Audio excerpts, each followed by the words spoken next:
lot more than downward dog and warrior pose. Thank you, Ian. Thank you, my man. I appreciate that. Thank you. It's a common myth that I really want to dispel, that yoga is more than just physical movements. And the category of yoga, teacher in LeTip, maybe we don't know what else it involves besides just physical movements, but there's a lot more, and this is that more. So let me show you what the more is that I am so excited to teach and share and help everyone with. Last time I spoke, I talked about the definition of yoga and how it's about unifying something. Yoga means joining. What does it mean that we're joining? We're binding together the parts of us that are temporary with the part of us that is eternal. Our lower self to our higher self. It might sound a little bit vague, a little bit nebulous, a little bit spiritual. It is, but it's more than just moving the body. It's about understanding yourself at a deep level. How do you do that in practice? What does that actually mean when you're doing it? The technique is mastering your darn mind. Mastering the mind. The physical movements are one way to do it. Breath work is another way to do it.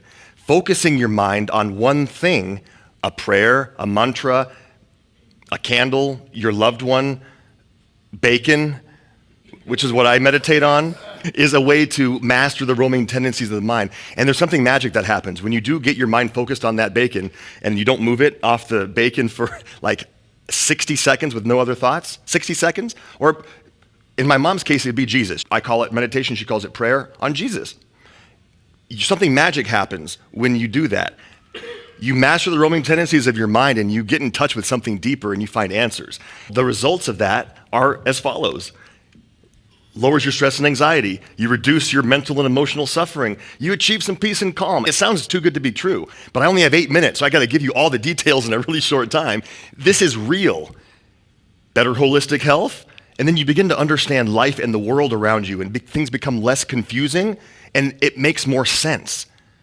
In other words, we find purpose, and that's actually what I wanted to dive into in my next, I still have 5.5 minutes, that's good. In my next 5 minutes. This workshop that I teach is yoga at its core, and there's not a single downward dog in it, nor is there a single warrior pose. Ian did the workshop last year.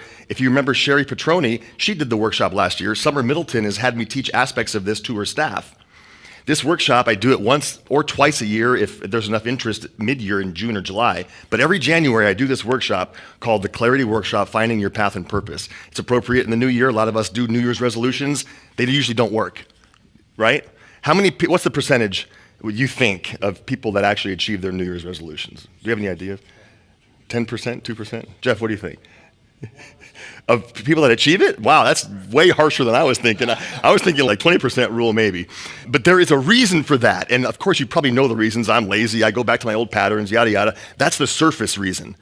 What's the real reason that we don't achieve what we want to do? What's the real reason we don't change our health or get the different job or change our finances?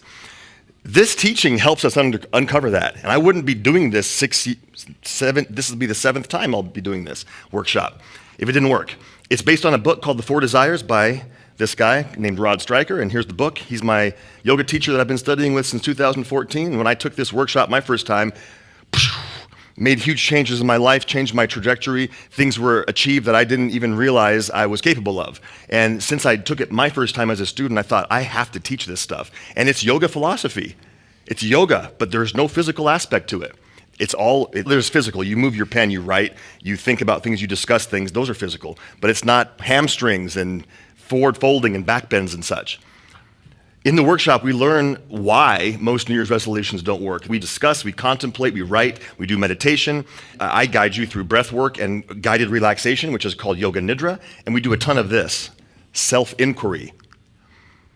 I call it goal setting on steroids. You can increase your willpower from doing this work, increase our drive and determination, and we leave with a tangible roadmap to live your grand purpose. You uncover it because it's already there. Your purpose is already there. Sometimes we just don't know which direction to turn in February or in March when we lose the enthusiasm of New Year's Day.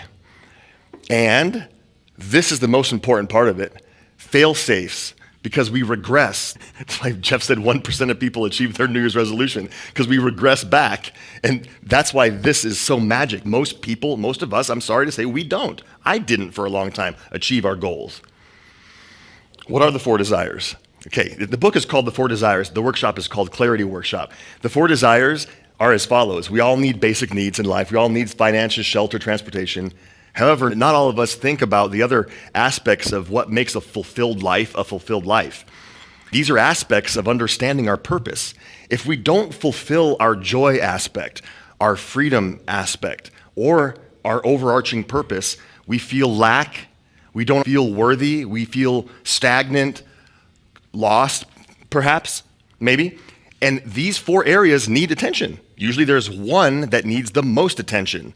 I bet right now you can decide for yourself which one of those 4 in your life might need more attention than the others. There's usually one. Many times it's basic needs, but not always. A lot of us have our finances handled. A lot of us have a good house, a good car. Some of us say, oh my gosh, we have too much work in our lives. We need more fun. We need more of this. I don't know. Maybe we need more friends, play, accomplishment, a sense of joy, or we need a connection to something greater than ourselves. Maybe it's that aspect. Or maybe it's this, finding direction. I encourage you to think about that for a quick second. This is real practical work right now that you can do. Which area might I need to focus on? And in the workshop, we take it further and we put that desire that we need to work on in the middle of a mind map. This is just one aspect of the workshop.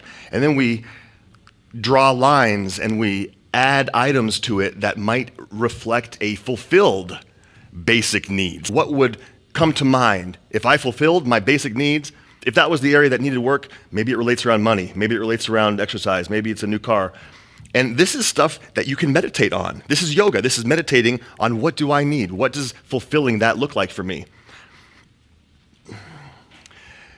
And then we do something called a thriving moment, and we think back in time to a time when you did achieve something great, because we all have. We remember a time when you were maximum you, where you showed up and you slayed, and you achieved something. And we recall that moment, exactly. Ian does that every morning. We remember the feeling we had and the sense of direction and drive. When we achieved something, we learn techniques to recall that energy and inject it whenever you call upon it, to do that again. What if you were thriving every day? Silly question, right? But we could be. There are techniques designed for that stuff. Okay. And then I asked the question, what one thing would your thriving self do to max out or enhance or intensify or fulfill that need that's lacking? What would your thriving version, that version of you, do to achieve this? That's just one small aspect of the workshop. All right, my time's up, but if you are interested in coming, I'd love to have you. Like I mentioned, Ian did it last year. I think he liked it. Sherry did it. Sherry's repeating it this year and bringing her husband this time. They're signed up already. I have flyers that Faith printed. If you want a flyer afterwards, you can grab one. My time's up, but thank you so much. Yeah.